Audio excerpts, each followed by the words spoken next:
भवमहादावाग्नि निर्वापनम। दावाग्नि,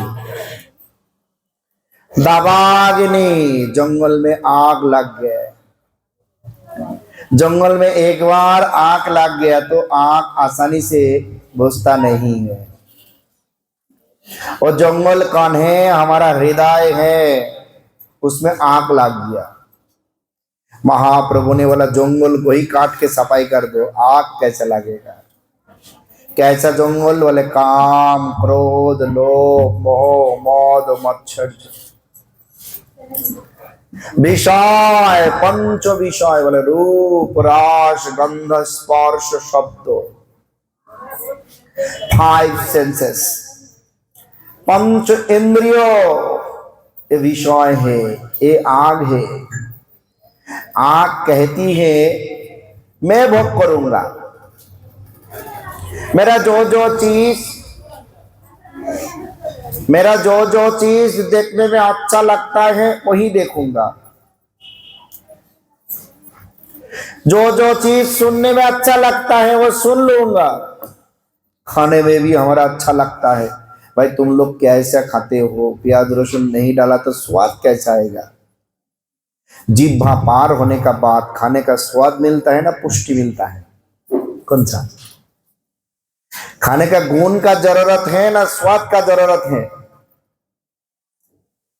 जो पागल लोग हैं, जो मूर्ख हैं, वो स्वाद ढूंढता है, और ज्ञानी लोग खाने का गुण ढूंढता है। दूध पीने से भी कोई स्वाद नहीं है।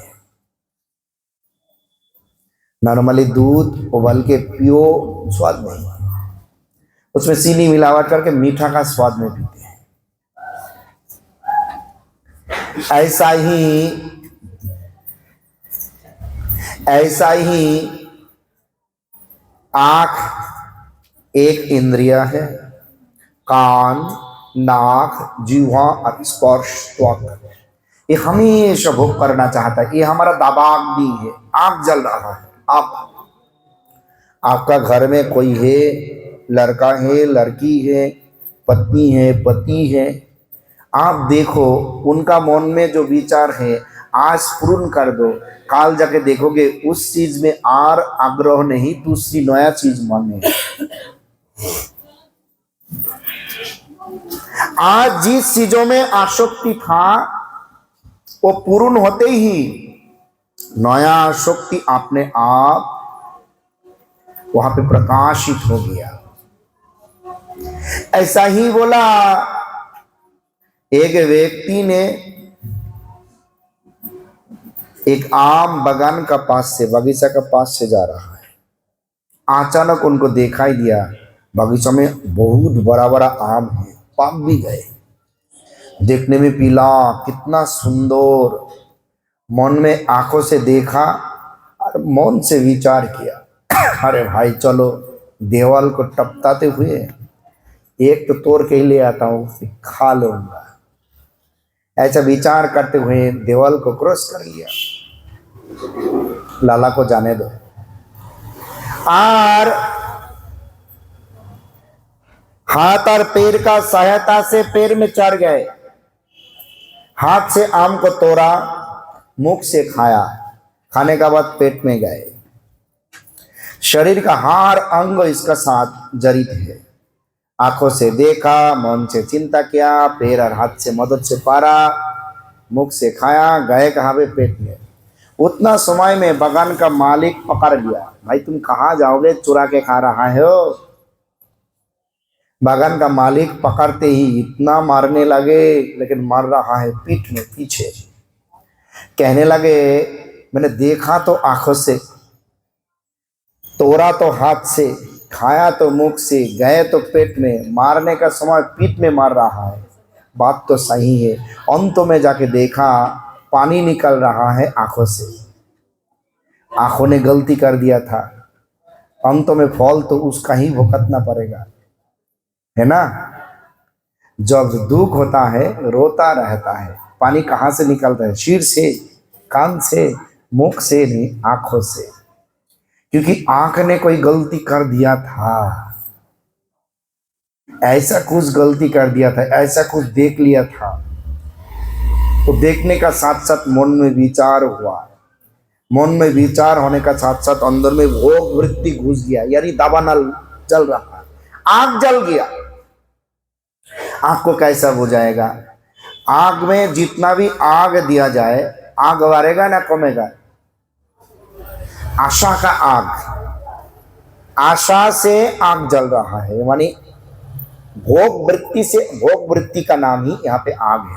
जितना भोग किया जाएगा, आग का मतलब आग में घी डाल दिया जाए, आग बढ़ेगा ना कमेगा? बढ़ेगा। ऐसा भोग जितना किया जाएगा उतना बढ़ेगा।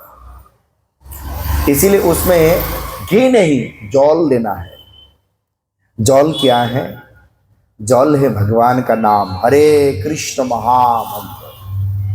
स्वयं भगवान का मुखार बिंदु से श्लोक निकले, इसलिए हर एक एक शब्द बहुत कठिन है। अंदर में जो वासना का, भोग वृत्ति का आग जल रहा है, उसको बुझाने के लिए हरिनाम करना पड़ेगा। इसीलिए मेरा साथ साथ बोले, जोर जोर से हाथ ऊंचा करते हुए। हाथ ऊंचा करने का मतलब भगवान का चरणों में शरणागति लेना है।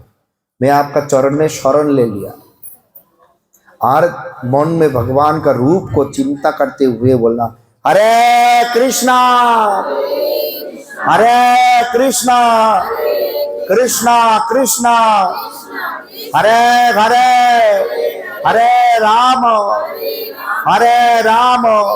राम राम हरे हरे।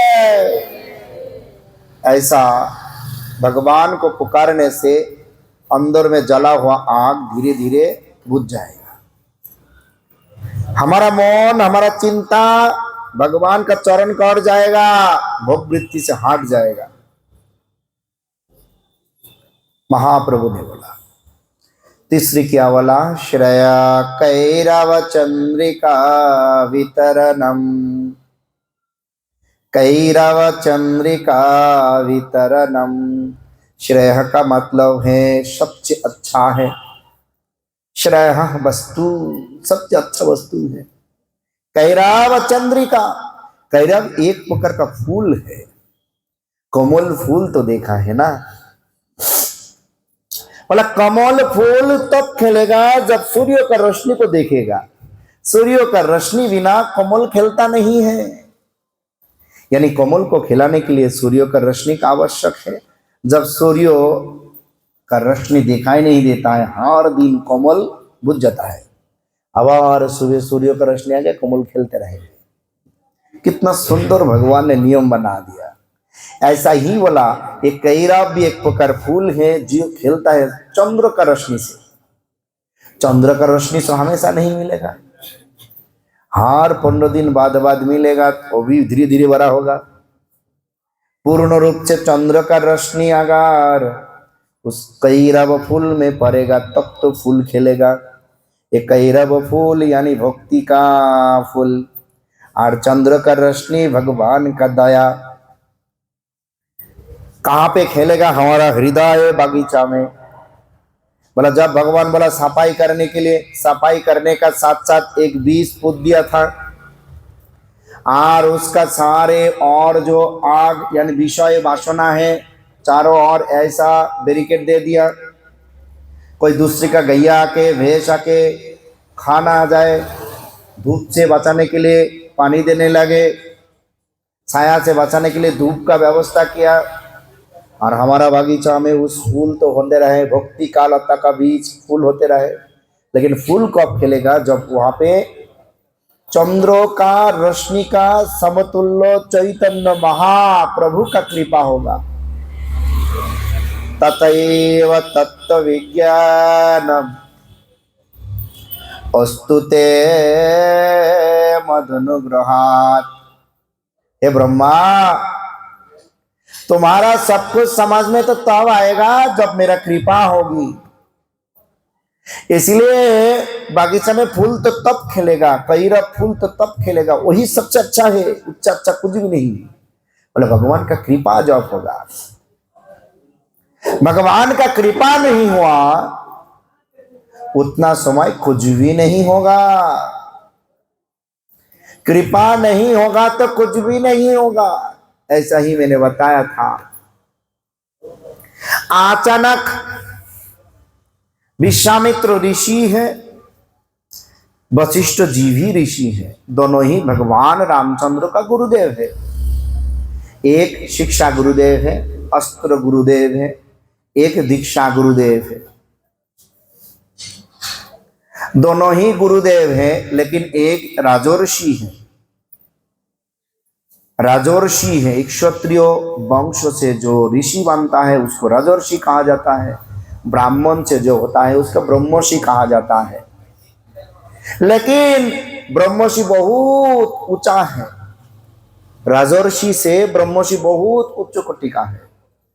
अचानक विश्वामित्र का मन में विचार हुआ, हम भी ब्रह्मर्षि बन जाऊंगा। ब्रह्मर्षि बनने के लिए ब्रह्मा जी का आराधना किया,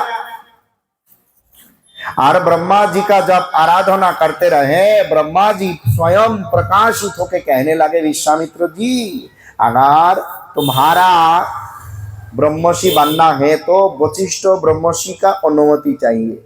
अगर वशिष्ठ जी तुम्हारा अनुमति दे देगा तो तुम ब्रह्मर्षि बन जाओ, नहीं तो मैं कुछ भी नहीं कर सकता हूं।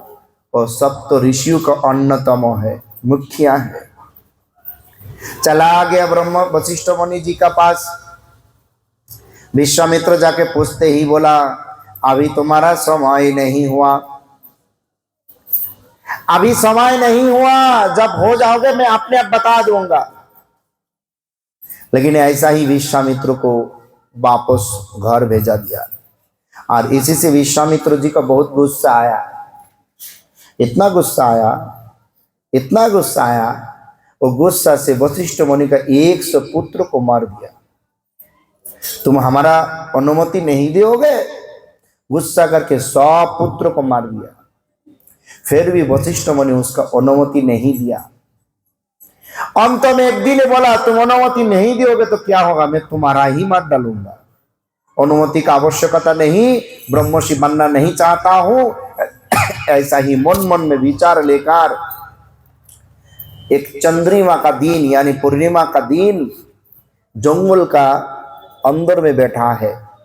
विश्वामित्र चुपचाप बैठा है, और उनका पत्नी यानी वशिष्ठ मुनि और उनका पत्नी अरुंधति अपने आपस में बातचीत कर रहा है एक दूसरे का साथ। देखो ना, विश्वामित्र जी भगवान रामचंद्र को कितना सेवा किया, राम लक्ष्मण को कितना सेवा किया। छोटा छोटा था, विद्या शिक्षा दिया, स्कूल ले गए, वहां से जनकपुर में ले गए, विवाह करा के ले आए, कितना सेवा किया। हम लोग क्या किया। और ऐसा जब उस जंगल के अंदर से बैठते हुए विश्वामित्र जी सुन रहा है, मेरा थोड़ा सा वशिष्ठ होने के लिए, ब्रह्मर्षि होने के लिए उनका 100 पुत्र को मार दिया, फिर भी वही व्यक्ति मेरा प्रशंसा कर रहा है, मेरा स्तुति कर रहा है, ये तो गलत नहीं हो सकता है। इसलिए वहां से निकल के भाग भाग के जाके पैर पकड़ते हुए कहने लगे, वशिष्ठ मुनि, मैं नहीं होना चाहता हूँ ब्रह्मर्षि, मैं जैसा हूँ ऐसा ही अच्छा है, आप मुझे क्षमा कर दो, मैंने आपका 100 पुत्र को मार दिया। अंदर में जो अभिमान था वो नष्ट हो गए। साथ ही साथ वशिष्ठ मुनि कहने लगे, ब्रह्मर्षि विश्वामित्र, तुम उठो। और अचानक उठने का बाद कहने लगे, जो ब्रह्मर्षि नाम सुनने के लिए मैंने इतना बार आपका पास बोला, आपका 100 पुत्र को मार डाला, आज ऐसा क्या हुआ जो साथ ही साथ आप ब्रह्मर्षि कहते हुए पुकारने लगे। तो आप वशिष्ठ मुनि कहने लगे, ब्रह्मर्षि होने का सबसे बड़ा गुण है क्रोध नहीं होना चाहिए और अभिमान नहीं रहना चाहिए, सरल होना चाहिए, है ना। सरल होने से भगवान हमारा बात को सुन लेगा। साक्षात विश्वामित्र जी को ब्रह्मर्षि का खिताब मिल गया। उसका बाद कभी भी उन्होंने किसी को ऊपर गुस्सा नहीं किया।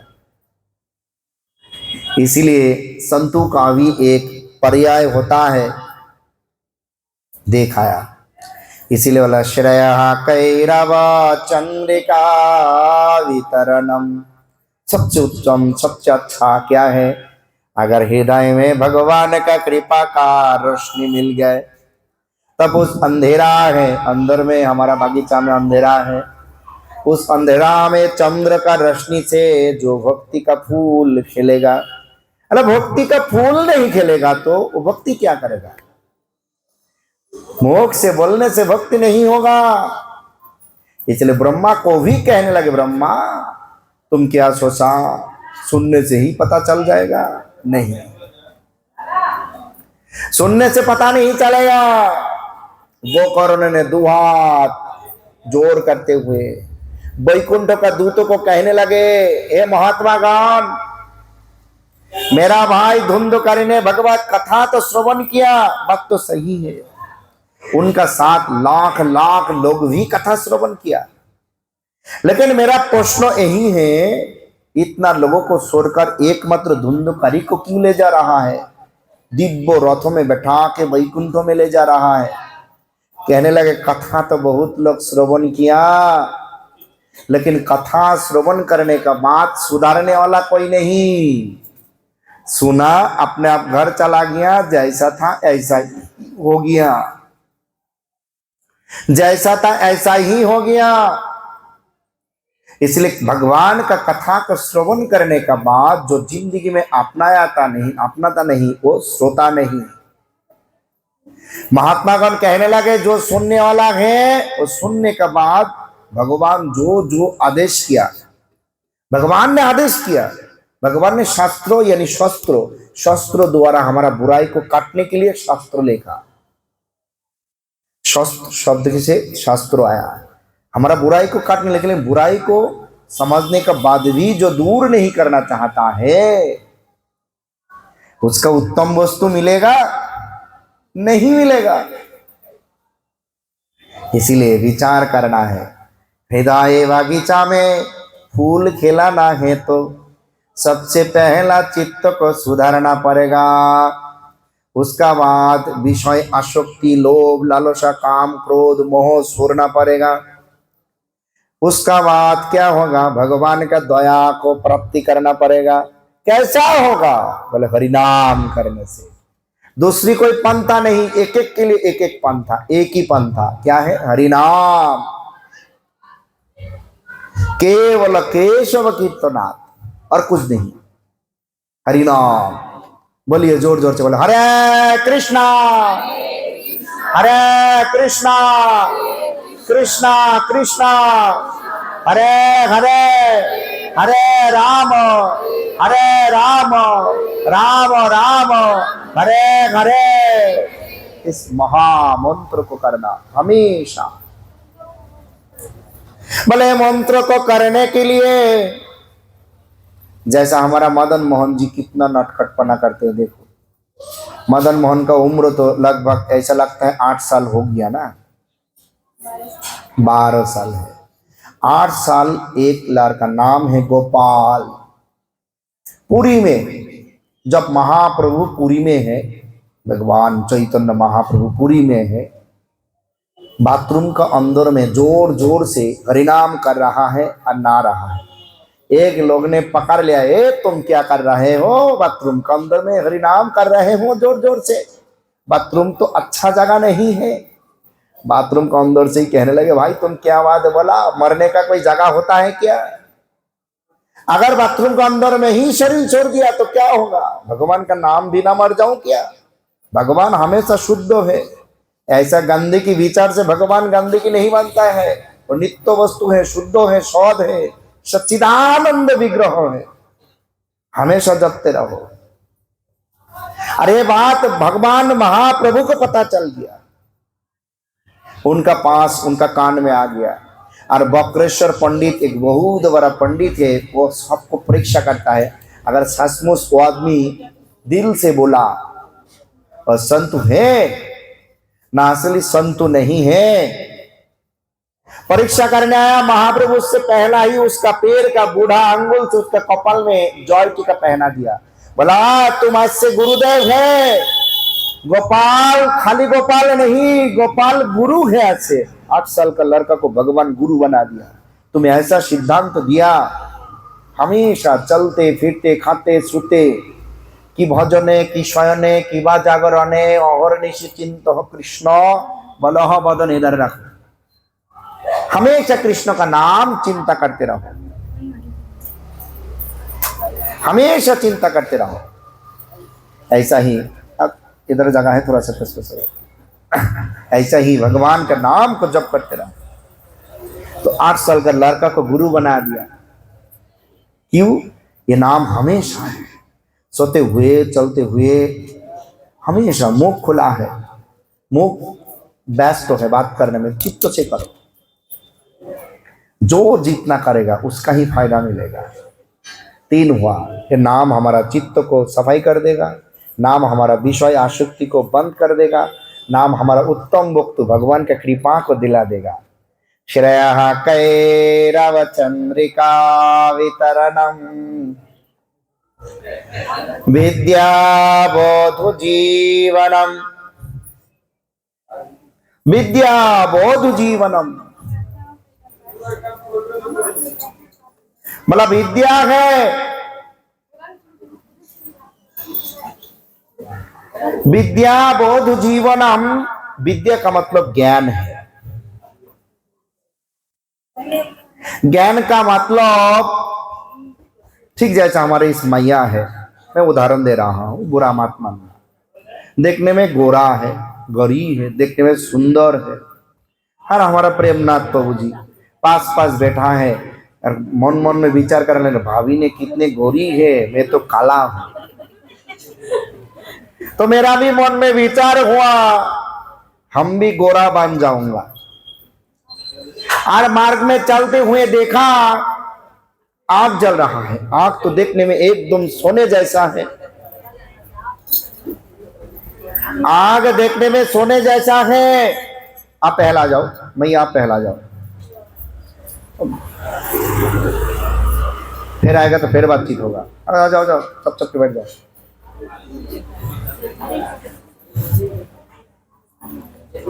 ऐसा ही बोला, आग देखने में सोने जैसा है।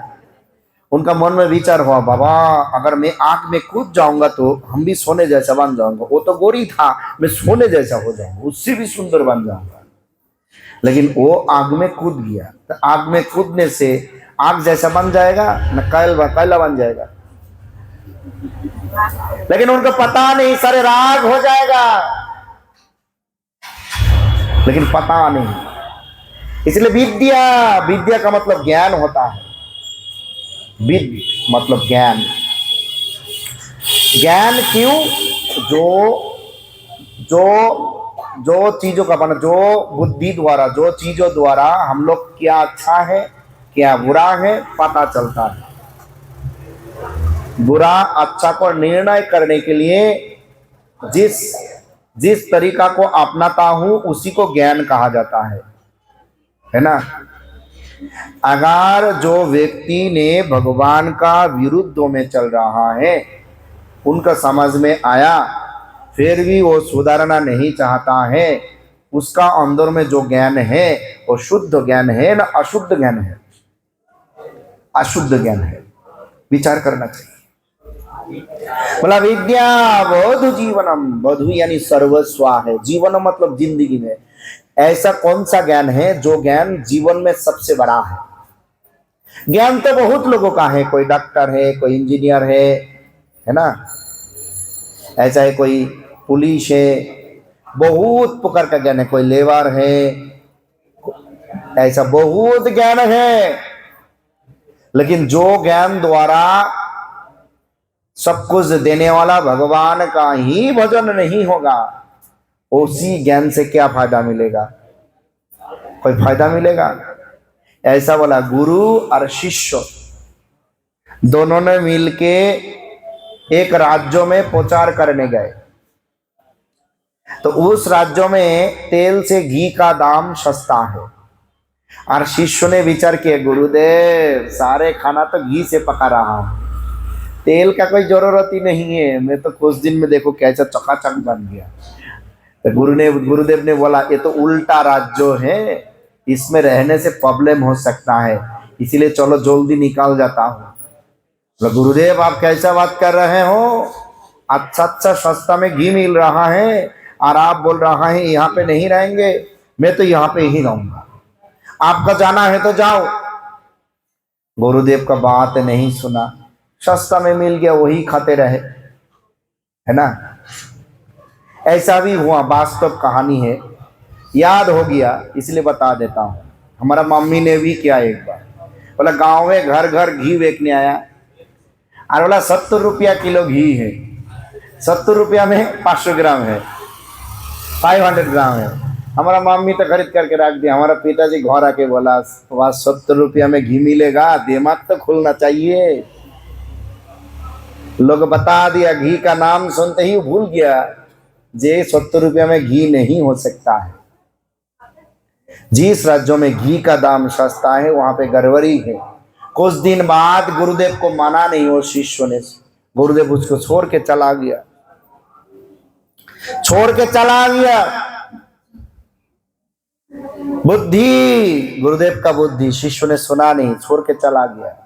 कुछ दिन बाद राजा ने कहने लगे, इस राज्यों में सबसे हट्टा कट्टा जो आदमी है उसको पकड़ के ले आओ, कैला देवी का सामने बोली देना है। और वो तो दूसरी राज्यों से गए, उस राज्य का लोग तो घी ज्यादा नहीं खाते थे, वो तो एकदम फ्री मिलते ही ज्यादा खाने लगे, इतना चकाचक पकड़ के ले आया। जब बोली देने लगे, बता गुरुदेव ने बताया था मात्र हो इस राज्यों में, ये माया का संसार ऐसा है, मेरा सामने लालची दे देगा, भोग का लालची दे देगा, लेकिन उससे दूर रहो। उससे दूर रहते हुए ठाकुर जी का चरण में रहो, बहुत कुछ मिलेगा, है ना। जैसा दुर्योधन ने किया, अपना लालची दिखाते हुए सारा पृथ्वी का सारे लोगों को इकट्ठा कर लिया था, पंच पांडवों का पक्ष लिया था, थोड़ा सा लोग है, लेकिन फिर भी भगवान ने पक्ष लिया था, जीत गए, है ना। ऐसा ही बोला, ज्ञानम, ज्ञान जिंदगी में कौन सा ज्ञान असली ज्ञान है। और एक कहानी से बोला,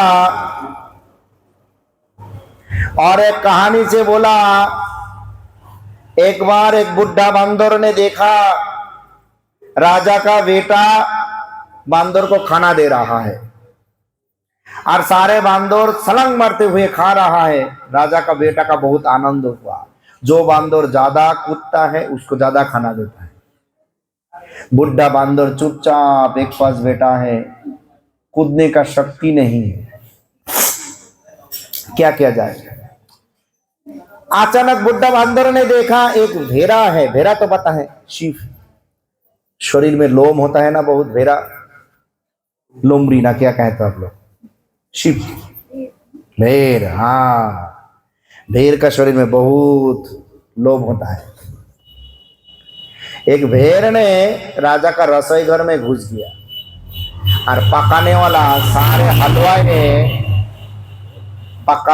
सारे हलवाई ने वो उन्होंने का अंदर से, चूल्हा का अंदर से जला हुआ लकड़ी को लेके उसको भगाने लगे, लेकिन मारा नहीं।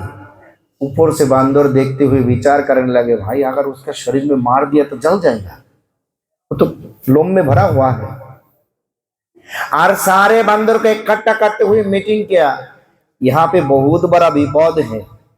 चल कैसा है, देखो राजा का बेटा खाना दे रहा है, आराम से खा रहे हो, बहुत बड़ा विपद है, कैसे। बोला मैंने देखा एक भेड़ ने राजा का रसोई घर में घुस गए और हलवाई ने उसको मारने आए।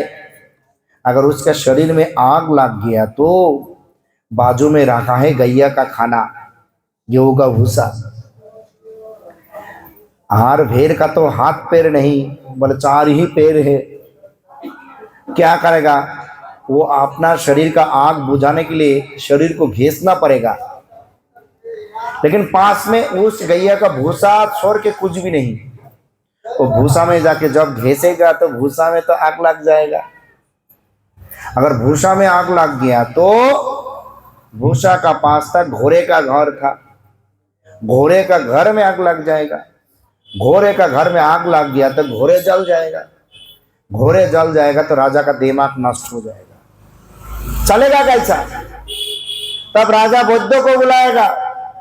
आयुर्वेदिक शास्त्रों में बताया घोड़े का अगर जल गया तो उस जलने का दवाई है बांदर का चर्बी का तेल है।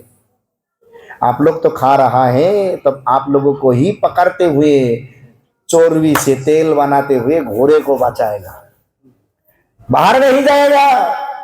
सारे छोटा छोटा बांदर कहने लगे कितना दूर दिमाग लगा दिया रे भाई, हम लोग अच्छा करके खा रहा हूं, अगर जंगल में चला जाऊंगा कब खाना मिलेगा नहीं मिलेगा, शिकार करना पड़ेगा, ढूंढना पड़ेगा। आप तो बुढ़ा हो गया, बुद्धि भी बुढ़ा हो गया, आपको जाना है आप चला जाओ। खा तो नहीं पाते हैं, बाद में जो झूठा पड़ा रहता है वही खाते रहते हो, और हम लोगों को ऐसा दिमाग दिया।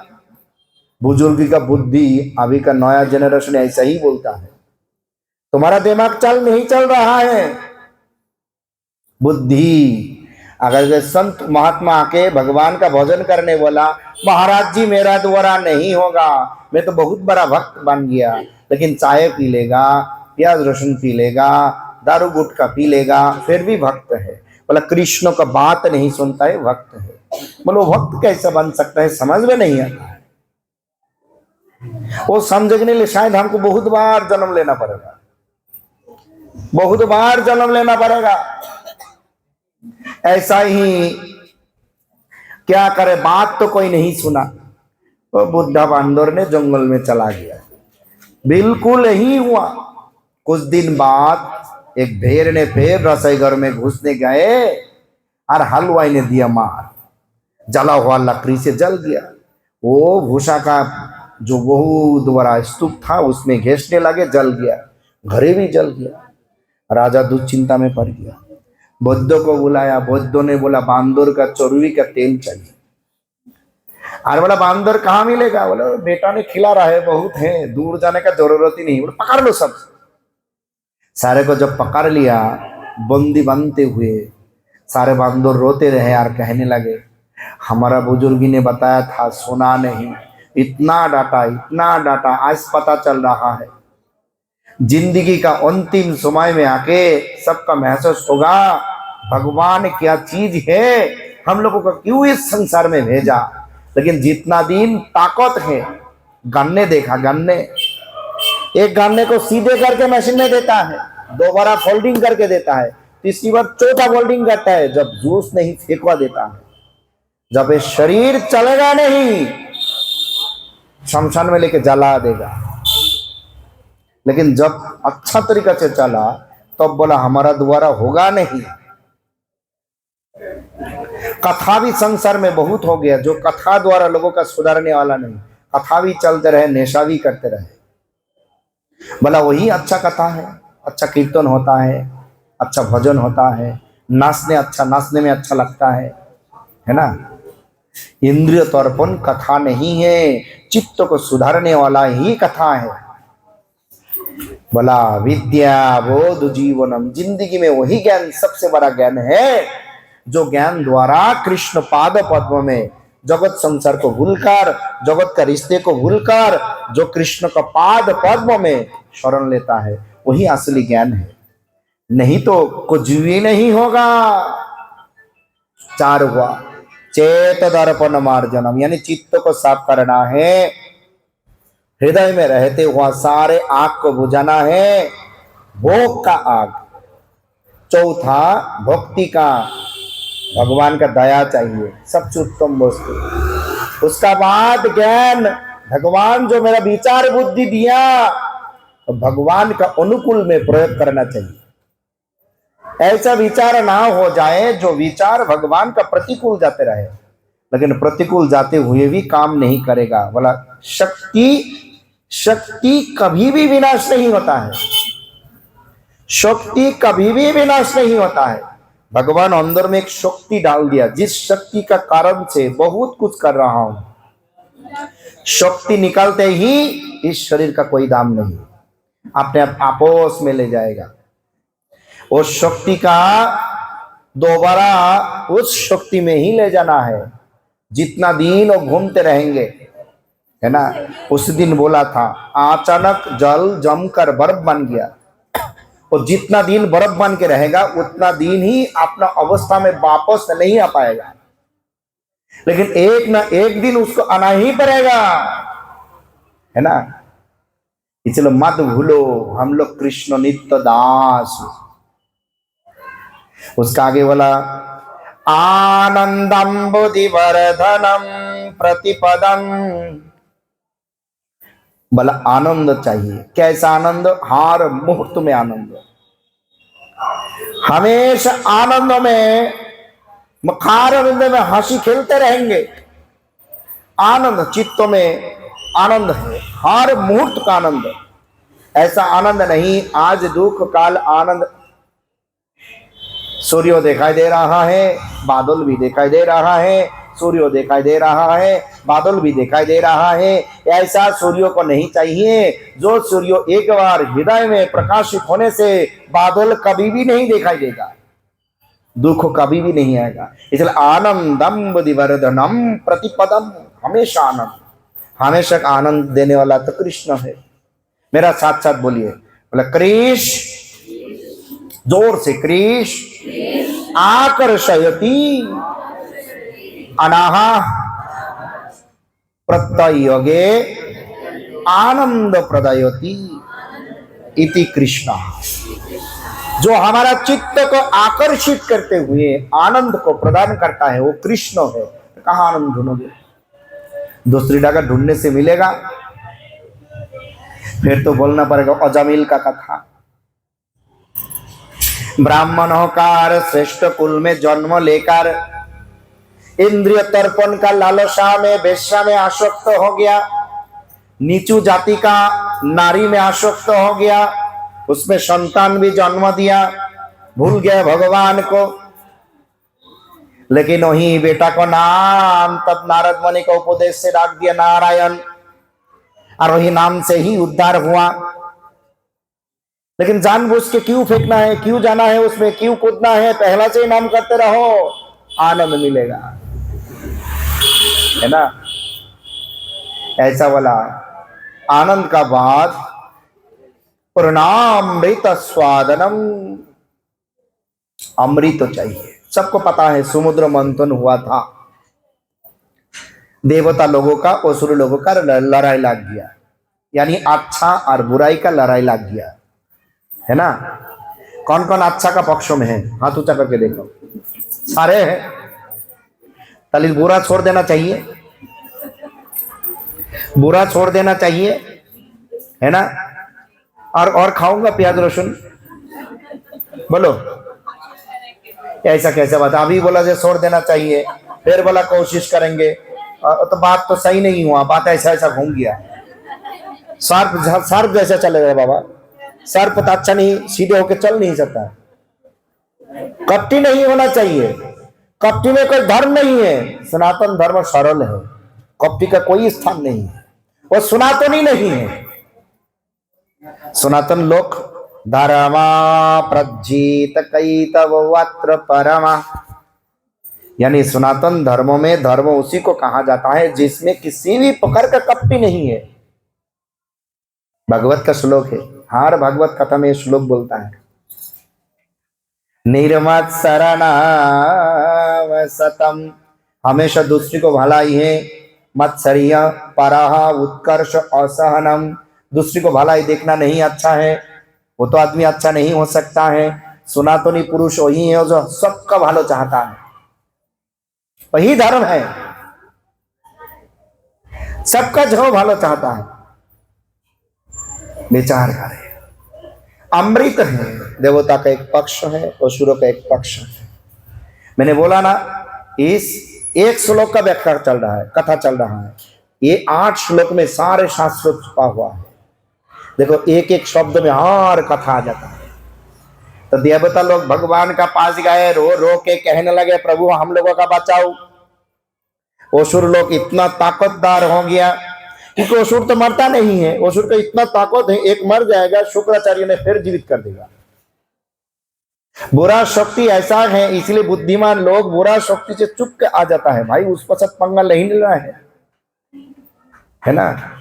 क्यों पंगा नहीं लेना है? राजा कौन है अभी का, इस युग का राजा कौन है? कली महाराज है। कली महाराज है, अधर्मों का राजा है। राजा जब अधर्मों का है, नियम भी अधर्मों का है ना। राजा अधर्मों का है, कली महाराज है, नियम भी अधर्मों का है। उनका सपोर्ट करने वाला, समर्थन करने वाला जो पूजा है वो भी अधर्मों का है। राजा तो तब बनता है जब अपना पक्ष में ज्यादा लोग होता है कि नहीं। तो इसलिए राज्य उनका है, राजा भी उन्होंने है, नियम भी उनका है, सारे लोग भी उनका है, हमारा कुछ भी नहीं है। उसका लड़ाई करोगे तो फंसा देगा। इसलिए संत लोग अपना चुपचाप बैठते हुए जॉब करते रहेंगे, जाना नहीं उसमें, भगवान का चिंतन करो, भगवान हमेशा दिल में प्रकाशित हो रहे हैं। और कली कभी भी भगवत भक्तों का पास पहुंच नहीं पाएगा। कली कभी भी भगवत भक्तों का पास पहुंच नहीं पाएगा। बोले राधा माता जी का घर में बहुत गरीबी है, राधा माता जी का बोलो 10 करोड़ रुपया दे दूंगा, आप जरा एक प्याज खा लेना, आपका गरीबी चला जाएगा। खाएगा क्या? पूछो कि नहीं, क्यों नहीं खाएगा? लोग खरीद के खाएगा। लोग भगवान का विरुद्ध करने के लिए, विरुद्ध होने के लिए खरीद रुपया भी दे देगा, लेकिन और देने से भी नहीं करेगा, है ना। एक कप चाय पी लो, करोड़ों रुपया दे दूंगा, काम करने का जरूरत नहीं, बैठ के खाओगे, खाएगा? नहीं पिएगा। इसलिए ऐसा देवता लोग रो रो के कहने लगे। भगवान ने बोला ठीक है। तब भगवान ने बोला समुद्र मंथन करूंगा। समुद्र को मंथन करने से दही जैसा मंथन करता है, मंथन करने के लिए कुछ तो चाहिए ना, मंथन द्वंद्व चाहिए। तो भगवान ही पर्वत बन के आ गया। बोले इतना बड़ा पर्वत को रखेगा किसको ऊपर? तो समुद्र में ले जाके नीचे चला जाएगा। इसलिए भगवान ने कूर्म मूर्ति ले लिया, कूर्मों का मूर्ति ले लिया, यानी कछुआ का। बोले उसको पकड़ेगा कैसा? भगवान ऊपर से भार रखा। टानेगा कैसा? भगवान बांसों की नाक को भेज दिया। देखो ऐसा जब बांसों की नाक को ने भेजा, भगवान ने बुद्धि करके देवता लोगों को बता दिया, अरे मैं बताऊंगा, देवता लोग मुख का पाठ लेगा सर्प का, और असुर लोग पीछे वाला लेगा। असुर लोगों को ये पता है पीछे अच्छा नहीं होता है ना, क्योंकि ऐसा है बंटवारा हुआ था एक बार, गैया का बंटवारा हुआ था। बोले गैया का पीछे का भाग अच्छा है, लाभ ही लाभ है ना। गौ का प्रसाद मिलेगा, गौ का गोबर मिलेगा, दूध मिलेगा, लेकिन गैया का पीछे सामने का भाग ले लो तो भाई खिलाते खिलाते जिंदगी चला जाएगा। ऐसा ही मैं बता दूंगा, तुम सर्प का पीछे आगे का भाग ले लो, असुर लोग पीछे का भाग ले लेगा, लेकिन उन लोग जो बोलूंगा उल्टा विचार करेगा। ओ हम लोगों का पीछे का भाग दोगे, पीछे का अच्छा नहीं, सामने वाला मेले वाला हो, तब आप लोग दे देना। और जब सामने का भाग लेके असुर लोग खींचते रहे, उन लोगों का ताकत ज्यादा है। और मुखार और बांसुरी की नाक से मुख से जहर निकलते रहे और सारे असुर जलते रहे और मरते रहे। जागतिक इच्छा को पूर्ति करते करते कितने लोग मर रहा है, वहां पे वो दिखाया है ना। और भगवान का चरण में शरण लिया तो कुछ भी नहीं होगा, सारे प्रयास इक्वल टू भक्ति। और जागतिक कामना वासना पूर्ति equal to sense enjoyment, and आपका कहा जाना है नरक जाना पड़ेगा, कर्म फल भुगतना पड़ेगा। विचार कर लो सारे शास्त्रों को एक साथ, जागतिक कामना वासना इक्वल टू आपको जाना पड़ेगा कर्म फल भोग करने, नरक भी जा सकते हैं, स्वर्ग भी जा सकता है। और भगवान का चरण में समर्पित होकर कार्य करना equal to devotion, Thakur ji का चरण में, सीधे बात है। इसीलिए बोला पूर्णामृत स्वादनम, अमृत तो निकल भी आया, भगवान बांट भी दिया, लेकिन उस अमृत तो खाने से फिर भी देवता लोगों का बुराई आता है, फिर भी प्रॉब्लम होता है। लेकिन यहाँ पे भगवान स्वयं ने बोला पूर्णामृत स्वदन, एक शब्द को ज्यादा कर दिया। ऐसा अमृत है पूर्ण अमृत, जो अमृत पीने से कभी भी किसी भी चीजों का जरूरत नहीं, वो पूर्ण अमृत। नाम चिंता मणि ही कृष्ण चैतन्य रस विग्रह, पूर्ण शुद्ध नित्य मुक्त अभिन्नत्वाद नाम नामिन। ये नाम पूर्ण, ये नाम शुद्ध, ये नाम नित्य, ये नाम मुक्त, ऐसा कोई चीज इस संसार में नहीं, क्योंकि नाम और नामी कृष्ण और कृष्ण नाम एक ही है। इसीलिए ये किसी का साथ तुलना नहीं किया जाएगा, यही पूर्ण अमृत है। इस अमृत को जो एक बार पता लगा लिया, भगवान नंद नंदन कृष्ण कन्हैया लाल सारे गोपियों को कहने लगे परीक्षा करने के लिए, अरे मैंने तो तुम लोगों को कुछ भी नहीं देता हूं, फिर भी हर दिन घर छोड़कर क्यों आते हो, क्या मिलता है मुझसे? सारे गोपियों लोग रोते हुए कहने लगे गोवर्धन का चौराहे में, हे प्राणनाथ, तुम्हारो कालो मुखारविंद दर्शन करते ही हृदय में ऐसा आनंद होता है, जब आपका घनो कालो केशों से आपका मुख ढक जाता है, बाएं हाथ का कनिष्ठ अंगुली से आप हटा देते हो, वो देखने में बहुत सुंदर लगता है।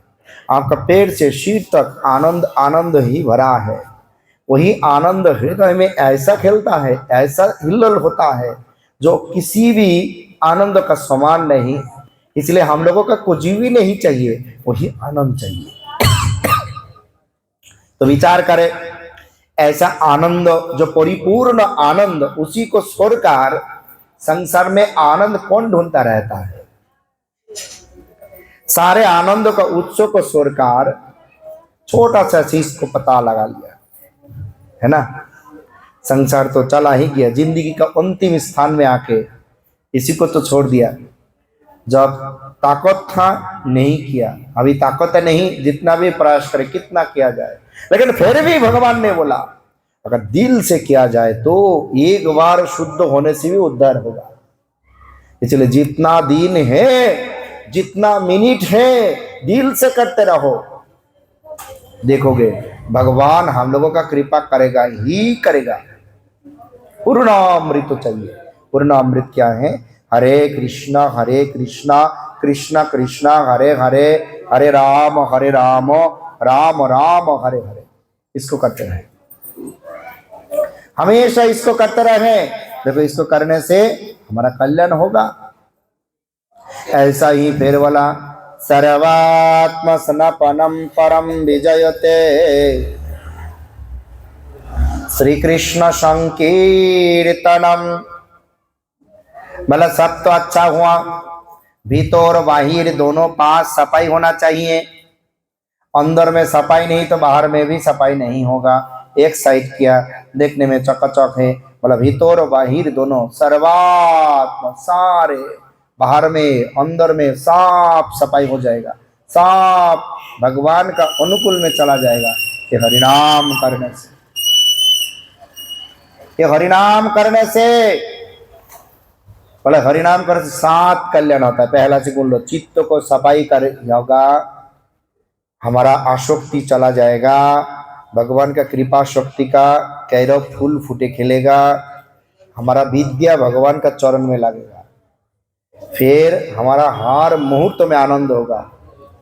और 6वां नंबर होगा हमेशा अमृत, पूर्ण अमृत चाहिए, और सब अच्छा हो जाए सब। कैसे? बोले हरिनाम करने से। कैसे? हरिनाम करने से। इसीलिए सभी जीवों का यही निवेदन करता हूं, भगवान का नाम करे। हरे कृष्णा बोलिए मेरा साथ साथ बोले, हरे कृष्णा कृष्णा कृष्णा हरे हरे, हरे राम राम राम हरे हरे। ये महामंत्र का पहला श्लोक में होता 7 कल्याणों का करने से, और जो नहीं करेगा उसका धर्म नहीं होगा, उसका किसी भी प्रकार का धर्म नहीं होगा। जीवात्मा का एकमात्र धर्म परमात्मा का बात सुनना, परमात्मा का अनुगत्य करना। परमात्मा ही स्वयं, जो परमात्मा का भी परमात्मा है, चैतन्य महाप्रभु ने बता हरिनाम करने के लिए ऐसा बोला कि भगवान का नाम ऐसा होता है, भगवान का नाम ऐसा होता है। आप लोग मणिपुर राज्यों का नाम सुना है ना, मणिपुर राज्यों का नाम सुना। वो नाम तो पहला था त्रेता युग में कंडलपुर। वहां का एक राजा था, राजा का नाम था सागर। राजा सागर ने अपना राज्यों में ऐसा ही सूचना दे दिया, मेरा राज्यों में भगवान का नाम बिना किसी भी प्रकार का आराधना नहीं किया जाएगा। आप उस राज्य में हो तो इच्छा करते हुए भी नहीं कर सकते। भगवान का नाम बिना किसी भी प्रकार का आराधना पूजा नहीं किया जाएगा। पूजा ही मतलब हमेशा नाम करते रहो, और इतना नाम करते रहे। इधर यमराज का पार्षद आके यमराज जी को कहने लगे, महाराज वो कंडलपुर जा नहीं पा रहा हूं। तो क्यों? तो हमेशा भगवान को स्मरण करने वाला के पास यमराज का दूत कैसे आएगा? तो बहुत बड़ा मुश्किल है। अरे मनुष्य का शरीर में तो मरना ही पड़ेगा, लेकिन ऐसे नाम करते रहे तो उसका पास तो यमराज नहीं जा सकता है। हो जाएगा तो गोलक वृंदावन जाएगा, नहीं तो अयोध्या लग जाएगा। यमराज बोला, देखता हूं क्या हो रहा है। अपने आप खुद एक सन्यासी का रूप, बहुत बड़ा एक सन्यासी का रूप लेके आ गया। महाराज सागर ने देखते ही सन्यासी को बहुत सेवा किया, हाथ जोड़ करके कहने लगे, महाराज जी आप जैसा संत को दर्शन करना जिंदगी में बहुत सौभाग्य होना चाहिए। आप कृपा करते हुए आ गया, भगवान का नाम का महिमा कीर्तन करे। यमराज मन मन में कहने लगे, अरे मैंने तो आया नाम का भूत उतारने के लिए, इतना नाम करते रहेंगे तो सारे तो उद्धार हो जाएगा, इसको दूर भगाना है। एक ऐसा है फिर भी बोल रहा है नाम का महिमा कीर्तन करो, तो और भी नाम करेगा। और ऐसा ही बोला, तुम्हारा नाम करते हुए क्या होगा? काम करो काम, इंद्र बन जाओगे। कितना संपत्ति है, कितना वैभव है, कितना अप्सरा है, हमेशा दारू पी रहा है, यानी दारू यानी वहां पे सूरा पी रहा है, यानी आनंद है। ऐसा नहीं बोलना चाहिए क्योंकि वो वैष्णव है, हमेशा आनंद में है, हमेशा आनंद में है। ऐसा जो विचार करते रहे, ब्रह्मा जी बन जाओ, सृष्टिकर्ता बन जाओगे।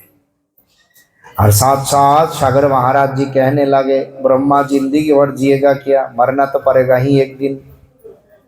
जो चीजों का भोजन करने से एक दिन मरना पड़ेगा, जो चीजों का भोजन करने से एक दिन छोड़ना पड़ेगा, वो क्यों करूंगा? अरे जो नित्य वस्तु है, मैं आत्मा नित्य हूं, भोजन करना है नित्य को करना है, अनित्य वस्तु को क्यों भोजन करना है? इसलिए आप सन्यासी हैं, इसलिए कुछ भी नहीं बताया। आप तुरंत इस राज्य से निकल जाओ, नहीं तो आपका सिर काट दूंगा। सन्यासी है ये नहीं देखूंगा। अरे यमराज जी कहने लगे, इतना गुस्सा क्यों कर रहा है, रुको ना। और क्या रुकना है? आपको बोला हरिनाम का महिमा कीर्तन करने के लिए, आप हम लोगों का कर्म में फंसाने के लिए प्रयास कर रहे हो। तब यमराज कहने लगे, अरे मैं तो यमराज हूं, आपका परीक्षा करने आया। भगवान का नाम में निष्ठा देखते बहुत खुश हुआ। बोलो फिर क्या मांगते हो? साथ साथ हाथ जोड़ करते महाराज मांगने लगे, मेरा यही मांगना है। अभी भगवान रामचंद्र जी विराजमान है, मेरा यही विनती निवेदन है, भगवान रामचंद्र का दर्शन बिना मेरा राज्य का कोई जीव मरेगा नहीं। जितना दिन भगवान का आंखों से दर्शन नहीं होगा, उतना दिन एक भी जीव मरेगा नहीं। आप आशीर्वाद दो। यमराज ने क्या किया? ठीक है ताई, वही होगा। और भगवान रामचंद्र जी का अश्वमेध यज्ञ का घोड़े निकल गए। अरे छोटा सा मणिपुर राज्य कंडलपुर है, राजा अपना बेटाओं को सेनाओं को बता दिया, अरे सारा भारत सारा पृथ्वी का राज्य एक साथ होके आ रहा है, उसका साथ युद्ध करते हुए कभी भी जीत नहीं पाओगे। घोड़े को पकड़ लेना और घोड़े पकड़ते हुए भगवान का नाम करते रहना। याद रखना, नाम जो छोड़ दोगे वही मर जाओगे, जो नाम करते रहोगे कोई मार नहीं पाएगा। रामचंद्र का सेना का अस्त्रो नाम को वेद नहीं कर पाएगा। ऐसा ही नाम करते रहे। घर से मैया लोग बता दिया हनुमान को पकड़ के ले आना, उन लोग विचार करते रहे उसको कैसे पकड़ लूंगा, हनुमान को पकड़ने वाला कोई है? फिर भी बोला चलो देखता हूं।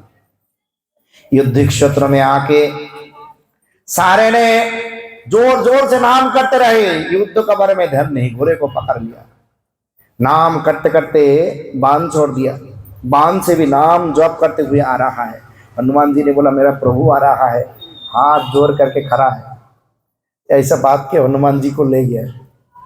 सारे लोग देखते रहे, कोई जीत नहीं पाया। बात एक ही है, घोड़े को छोड़ाना है, रामचंद्र भगवान को बुलाओ। घर में हनुमान जी को ले जाएगा। हनुमान जी विचार किया बंदी को जेल में दिया जाएगा, लेकिन उसको अंदर महल में लेकर चरण में दूध देने लगे, पूजा करने लगे, आरती उतारने लगे। बोले कैसा भाई बात के रखा है, पूजा भी करते रहे, सारे तो भगवान का भक्त तो है। युद्ध क्यों किया? भगवान का दर्शन के लिए। जिंदगी में इनकम क्यों करना है? भगवान का सेवा करने के लिए, भक्तों का सेवा करने के लिए। जिंदगी में विवाह क्यों करना है? भगवान का सेवा के लिए। विवाह क्यों करना है? भगवान का सेवक को वृद्धि करने के लिए, भोग करने के लिए नहीं। इसलिए सब कुछ करे, भगवान नहीं तो ऐसा ही फीके पड़ जाएगा। और हनुमान जी दो हाथ जोड़ करते हुए प्रभु जी को बुलाते रहे, प्रभु आप पधारे, आपका बिना यहाँ से घोड़ा कोई छोड़ा नहीं पाएगा, सारे आपका ही निवेदित प्राण है। तब भगवान रामचंद्र जी वहां पे पुष्प रथ में विराजे, सारे कंडलपुरवासी भगवान का दर्शन किया। देखो अगर राजा है तो ऐसा राजा होना चाहिए जो भगवान को मिला देगा, भगवान को मिला देगा। भगवान का नाम ऐसा होता है। फिर भी क्या बोला, एक दिन भगवान रामचंद्र जी का जब सीता मैया को 2 बार वन में भेज दिया गया, सब चुपचाप है, किसी का मन में आनंद नहीं है, क्योंकि आनंद शक्ति तो चला गया। विचार होते रहे। अचानक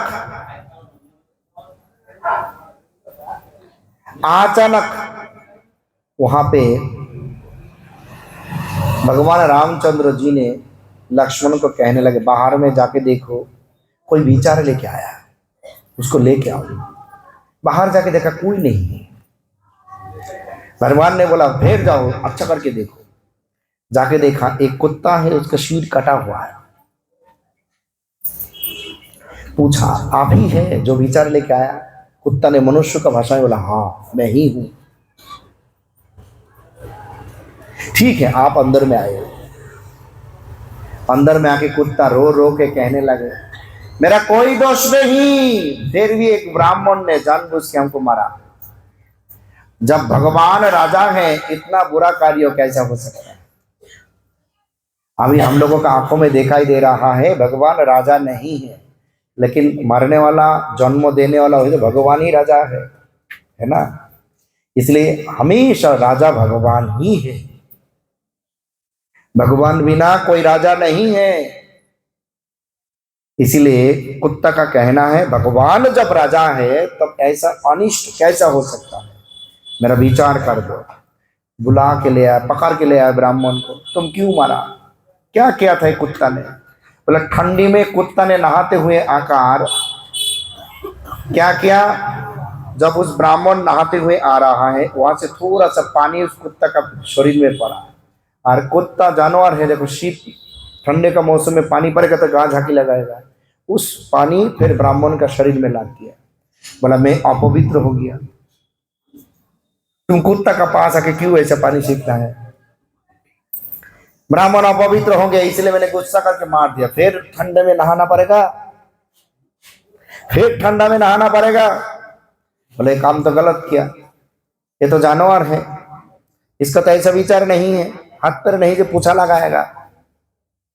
देखो कोई काम करे तो बेसिन में ले जाओ, हमारा प्रेमनाथ प्रभु जी ऐसा करता है, बहुत बार मना किया, काम किया तो हाथ क्यों झांकी देना है, सुनता नहीं है। हाथ गीला हो गया झांकी लगा दिया, वहां से कहां चला गया वो पानी पता नहीं, दूसरी को शरीर में चला गया। ऐसा ही ब्राह्मण ने स्वीकार कर लिया मेरा अपराध हुआ, और भगवान ने कहने लगे ठीक है, कुत्ता को बता दिया आप तो बात कर सकता है, क्या ऐसा विचार करने से, क्या शास्त्री प्रदान करने से इस ब्राह्मण का शास्त्री होगा, आप खुद करें। साथ साथ उस कुत्ता ने कहने लगे इस ब्राह्मण को कंचपुरा मंदिर का पुरोहित बना दो। पुरोहित बनने का सुनते ही उस ब्राह्मण ने इतना खुश हो, मैं तो गरीब आदमी हूं, इतना बड़ा मंदिर का पुरोहित, मैं तो धनी हो जाऊंगा, बहुत आनंदित हुआ। साथ ही साथ भगवान ने कहने लगे, वशिष्ठ मुनि भी कहने लगे, विश्वामित्र जी कहने लगे भाई ये कैसा विचार है जो आपको मारा और उसी को एक मंदिर का पुरोहित बना दिया। ये शास्त्री हुआ ना, पुरस्कार हुआ, मतलब शास्त्री हुआ, मतलब कैसा शास्त्री हुआ, शास्त्री तो दिखाई नहीं दे रहा है, बोला शास्त्री हुआ, बोला कैसे समझाओ। बोला मैंने तो पूर्व जन्म में उस मंदिर का पुरोहित था, मैं इतना निष्ठा था, गलती से कभी भी कुछ भी नहीं किया। अनजाने में एक दिन भगवान का अर्चन करने का समय, देखो ठंडे में घी जम गया, मेरा अंगुली में थोड़ा सा घी जम गया था। जब मैंने चावल खाया, गरम चावल खाया, उस चावल में पिघलते हुए उस घी में मेरे पेट में चला गया। वो जितना परिमाण घी मैंने खाया था वो भगवान का दिया नहीं था, वो था तो भगवान का, लेकिन भगवान को दिया नहीं पाया। भगवान का नहीं दिया, भगवान का नहीं दिया, उस अपराध से इतना निष्ठा रहने के बाद भी मेरा कुत्ता का जन्म मिला। लेकिन मेरा निष्ठा रहने के बाद मेरा बात कर सकता हूं। अगर भगवान को दिया नहीं गया कोई भी खाना, विचार करो क्या होगा। तो भगवान प्याज रोशन खा लेगा, दे नहीं पाओगे, कितना अपराध हो रहा है, विचार करो ना। पहला तो जो नहीं खाया वो क्यों लेके आया, इसका अपराध है, और फिर दिया नहीं उसका। ऐसा मतलब थोड़ा सा अनजाने में गलती से कुत्ते का शरीर मिला, ये ब्राह्मण इतना क्रूर है, गुस्सा करके हमको मारा। वो उस इतना अच्छा पद मिलने से वो कितना बुरा काम करेगा, और सारे बुरा कार्यों का मुझे कितने बार किसका शरीर मिलेगा पता नहीं। ब्राह्मण तो रोते रहे, कुत्ता का पैर पकड़ते, भाई ऐसा शास्त्री नहीं चाहिए, जिंदगी भर का शास्त्री प्रदान कर दिया। अभी तो मनुष्य का शरीर मिला, समझ में आ रहा है, जब जानवर का शरीर मिलेगा कुछ भी समझ में नहीं आएगा, कुछ भी समझ में नहीं आएगा। इसलिए समय रहते हुए सोचना चाहिए, ठाकुर जी का भजन करो और उनका चरण कर बांटते रहो। खाने में तो माना नहीं किया, खाते रहो, विवाह करते रहो, इनकम करते रहो, किसके लिए, भगवान का सेवा के लिए, अपना इंद्रिय तर्पण करने के लिए नहीं है। जो व्यक्ति भगवान का किसी भी प्रकार का सेवा में बाधा डालता है वो तो साक्षात रावण का वंशधर है, और विभीषण का वंशधर का नहीं हो सकता है। भगवान का सेवा में बाधा डालने वाला हमारा नरक में भेजवा देगा। नरक भेजना तो अच्छा है, लेकिन जन्म होगा फिर भी जानवर का किस किस शरीर मिलेगा पता नहीं, ऐसा बताया। इसलिए बताए प्रभु भगवान का नाम करते रहो, नाम करने से कल्याण होगा। हरे कृष्ण। तो ऐसा ही भगवान का नाम जप करने में उत्साह प्रदान करने के लिए, भगवान का नाम में उत्साह प्रदान करने के लिए मेरा पास जपने वाला माला है।